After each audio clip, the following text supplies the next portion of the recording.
1845లో 129 మంది నౌకా సిబ్బంది ఒక మహాయాత్ర మొదలు పెడతారు. కానీ ఎవ్వరూ తిరిగి రాలేదు. ఈ కథలో భయం మాత్రమే కాదు, రహస్యం కూడా ఉంటుంది. అదేంటో తెలుసుకోవాలంటే వీడియో చివరి దాకా చూడండి. ఇవాళ మనం డిస్కస్ చేయబోయే web series the terror.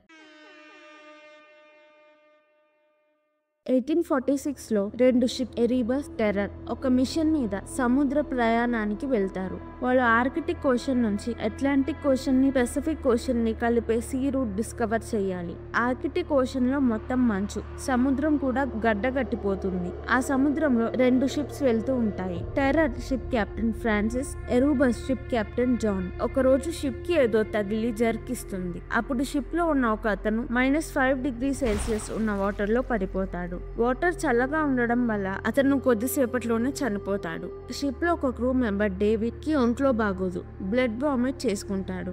David కి డాక్టర్ ట్రీట్మెంట్ ఇస్తూ ఉంటాడు. డేవిడ్ కి ఎవరో కనపడతారు. పక్కనే ఉన్న డాక్టర్ కి ఎవరూ కనపడరు. అతను మనల్ని ఇక్కడ నుంచి వెళ్లిపోమంటున్నాడు అని డేవిడ్ చనిపోతాడు. డాక్టర్ కి డేవిడ్ బిహేవియర్ చేంజ్ గా ఉంటుంది. షిప్ లో నుంచి ఏదో సౌండ్ వస్తుందని ఒక క్రూ మెంబర్ ని సముద్రంలోకి పంపి ఆ సౌండ్ ఏంటో చూడమంటారు. అతను సూట్ వేసుకొని తార్లు కట్టుకొని సముద్రంలోకి వెళ్తాడు. సముద్రం చాలా సైలెంట్ గా, క్రీపీగా ఉంటుంది. బోట్ ఫిన్ లో ఐస్ బర్గ్ ఇరుక్కుంటుంది. అందువల్లనే ఆ సౌండ్ వస్తుంది. క్రూ మెంబర్ ఐస్ బర్గ్ ని తీసేస్తాడు. సముద్రంలో పడిపోయి చనిపోయిన అతని బాడీ అక్కడ ఉంటుంది. క్రూ మెంబర్ కి భయం వేసి తొందరగా పైకి లాగమంటాడు. డేవిడ్ కి ఎందుకు ఆరోగ్యం బాగలేదో తెలుసుకోవడానికి డాక్టర్ డేవిడ్ కి పోస్ట్ మార్టం చేస్తాడు. వాతావరణం చల్లగా అవ్వడం వల్ల సముద్రం నీళ్లు గడ్డగట్టడం స్టార్ట్ అవుతుంది. షిప్ ని ఎలా ముందుకు తీసుకెళ్లాలో మీటింగ్ పెట్టుకుంటారు. మీటింగ్ లో ఫ్రాన్సిస్ షిప్స్ ని ఇప్పుడు ముందుకు తీసుకెళ్లడం మంచిది కాదు, వాటర్ గడ్డ కడతాయంటాడు. కానీ ఫ్రాన్సిస్ మాట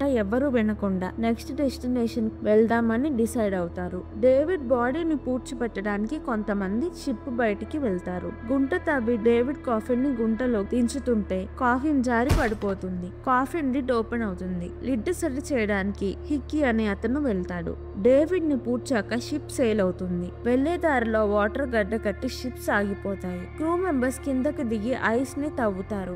ఐస్ ని బాంబ్ పెట్టి పేలుస్తారు. అయినా ఆ ఐస్ కరగదు. షిప్స్ సముద్రం మధ్యలో ఐస్ లో ఇరుక్కుపోతాయి. కొంతమంది క్రూ ఐస్ మీద నడుచుకుంటూ వెళ్లి ఐస్ ఎక్కడ తక్కువ ఉందో, షిప్ ఎక్కడి నుంచి బయటికి తీసుకురావచ్చో తెలుసుకోవడానికి ఫుడ్ వెతకడానికి వెళ్తారు. ఒక బోట్ లో ఫుడ్, వాటర్, అవసరమైన వస్తువులన్నీ తీసుకుని వెళ్తారు. వాళ్ళతో డాక్టర్ కూడా వెళ్తాడు. వాళ్ళు ఒక చోటకి వెళ్ళాక అక్కడి నుంచి బోట్ తీసుకొని వెళ్ళలేరు. బోట్ అక్కడ పెట్టి నడుచుకుంటూ వెళ్తారు. తిరిగి వచ్చేసరికి బోట్ నాశనం అయిపోయి ఉంటుంది. ఎలుకబంటి అలా చేసింది అనుకుంటారు. నైట్ అక్కడే క్యాంప్ వేసుకొని ఉంటారు. అప్పుడు వడగళ్ల వాన పడుతుంది. అందరూ క్యాంప్ లోకి వెళ్తారు. వాళ్ళకి ఎలుకబంటి అరుపు వినిపిస్తుంది. గన్స్ తీసుకొని బయటికి వెళ్లి చూస్తే అక్కడ ఒక అతను, ఒక ఆమె ఉంటారు. వాళ్ళు ట్రైబల్స్. ఎలుకబంటి అనుకొని అతనిని షూట్ చేస్తారు. అప్పుడు ఒక పెద్ద ఎలుకబంటి లాంటి జంతువు ఒక అతన్ని తీసుకెళ్లిపోతుంది. నెక్స్ట్ డే గాయమైన మనుషులతో షిప్స్ కి తిరిగి వస్తారు. షిప్ లో క్రూ మెంబర్స్ బయటికి వెళ్లే దారి కనుక్కొని వచ్చారు అని ఆనందపడతారు. డాక్టర్ షిప్ లోకి వెళ్లి ట్రైబల్ అతనిలో నుంచి బుల్లెట్ తీయడానికి ఆపరేషన్ చేస్తాడు. కానీ బుల్లెట్ చాలా లోతుగా ఉండడం వల్ల బయటికి తీయలేకపోతాడు. ఫ్రాన్సిస్ కి ట్రైబల్ భాష కొంత తెలుసు. ఆపరేషన్ చేసేటప్పుడు డాక్టర్ ట్రైబల్ అతనికి నాలుక లేకపోవడం చూస్తాడు. ట్రైబల్ అతను బ్లడ్ లాస్ వల్ల చనిపోతాడు. ఫ్రాన్సిస్ ట్రైబల్ ఆమెతో మాట్లాడతాడు. ట్రైబల్ ఆమె, మీరిప్పుడు గనక ఇక్కడి నుంచి వెళ్ళకపోతే కనపడకుండా పోతారు అంటుంది. అలా చాలా రోజులు గడుస్తాయి. ట్రైబల్ ఆమె వాళ్ళ నాన్న చనిపోయాక ఏమీ మాట్లాడదు. అందుకే తనని లేడీ సైలెన్స్ అని పిలుస్తారు. షిప్స్ ఇంకా ఐస్ లో ఇరుక్కుపోయి ఉంటాయి. ట్రైబల్ అతనిని బయట ఒక గుంట తవ్వి పూడ్చిపెడతారు. వింటర్ వస్తుంది అని ఫ్రాన్సిస్ 8 మంది క్రూని రెస్క్యూ తీసుకురావడానికి పంపుదామంటాడు. జాన్ రెస్క్యూ ని తీసుకురావాలంటే చాలా దూరం వెళ్ళాలి అని పర్మిషన్ ఇవ్వడు. అయినా ఫ్రాన్సిస్ రెస్క్యూ టీమ్ ని తీసుకొని తన ఓన్ గా వెళ్దాం అనుకుంటాడు. ఆ జంతువుని చంపడానికి ఒక టీం ని పెడతారు. అక్కడికి జాన్ వెళ్తాడు. ఒక ఫోటో దిగుతాడు. అప్పుడు వాళ్ళ టెంట్ మీదకి ఒక డెడ్ బాడీ పడుతుంది. జంతువు అందరి తల మీద కొరుకుతుంది. అందరూ జంతువుని షూట్ చేయడానికి ట్రై చేస్తారు. జాన్ పరిగెడుతూ షిప్స్ దగ్గరికి వెళ్తాడు. ఫ్రాన్సిస్ రిజిగ్నేషన్ లెటర్ రాస్తూ ఉంటాడు. అప్పుడు తనకి షూటింగ్ సౌండ్స్ వినపడతాయి. పడతాయి. బయటికి వెళ్లి చూస్తే కొంతమంది షూట్ చేస్తూ ఉంటారు. జాన్ పరిగెడుతూ వస్తాడు. అప్పుడు సడన్ గా జాన్ ని జంతువు లాక్కొని వెళ్లిపోతుంది. జంతువు జాన్ కాళ్ళు లాగేస్తుంది. జాన్ ని జంతువు ట్రైబల్ అతనికి తవ్విన గుంతలో జాన్ ని కూడా పడేస్తుంది. జాన్ చనిపోతాడు. నెక్స్ట్ డే జాన్ కి ఫ్యూనరల్ జరుపుతారు. ఫ్రాన్సిస్ ఇమీడియట్ గా రెస్క్యూ టీమ్ ని పంపాలని ఆర్డర్ ఇస్తాడు. లేడీ సైలెన్స్ ఒక చోట ఇగ్లూ కట్టుకొని దానిలో ఉంటుంది.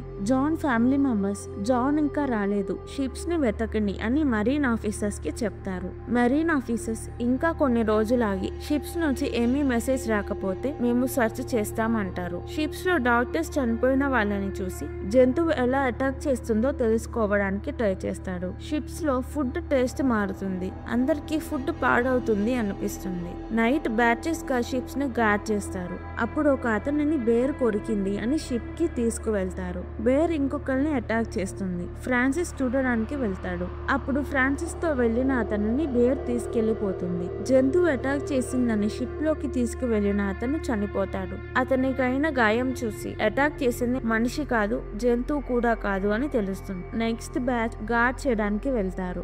వాళ్ళలో మిస్టర్ హిక్కీ ఉంటాడు. అతనికి ఆ క్రియేచర్ కనపడుతుంది. దానిని ఫాలో అవుతాడు. అక్కడ లేడీ సైలెన్స్ క్రియేచర్ తో మాట్లాడడానికి ట్రై చేస్తూ తనకి క్రియేచర్ గురించి తెలిసినట్టు క్రియేచర్ ని పట్టుకోవడానికి ట్రై చేస్తుంది. అప్పుడు క్రియేచర్ భయపడి పారిపోతుంది. లేడీ సైలెన్స్ కి క్రియేచర్ గురించి తెలుసు అని తనని హిక్కీ కిడ్నాప్ చేసి షిప్ లోకి తీసుకొని వెళ్తాడు. వాళ్ళు పర్మిషన్ లేకుండా షిప్ బయటికి వెళ్లి లేడీ సైలెన్స్ ని తీసుకువచ్చారు అని ఫ్రాన్సిస్ వాళ్ళకి పనిష్మెంట్ ఇస్తాడు. పనిష్మెంట్ కొరడా దెబ్బలు.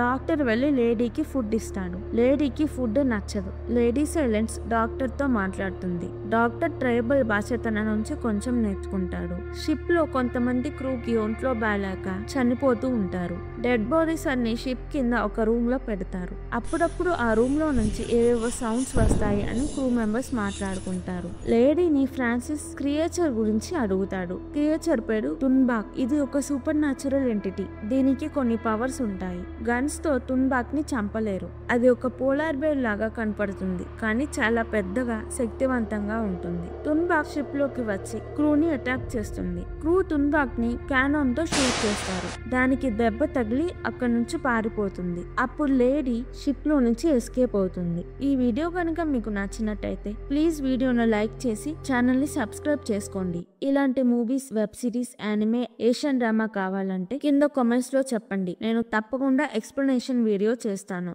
Thank you. మళ్ళీ వచ్చే వీడియోలో కలుద్దాం.